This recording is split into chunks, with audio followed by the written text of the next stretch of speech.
Armstrong down. Hello guys and welcome to our channel. Welcome to our world of apps. So I know that many of you have problems with Armstrong right now because I received a lot of messages from people who have this issue. So I already went to Twitter and I saw a post from Armstrong and they say 8 minutes ago outage notification. Some Armstrong customers are currently experiencing service issues. We are working to resolve this issue as quickly as possible. Please note that due to high call volume, our phone may ring busy or you may experience long hold times.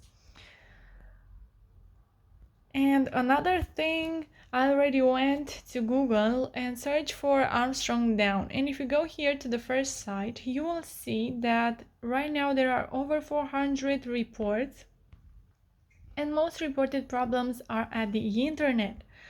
So in conclusion guys, you are not the only one who has this problem. You don't have to worry about it because they will fix this as soon as possible, and unfortunately there is nothing you can do right now. You just have to wait.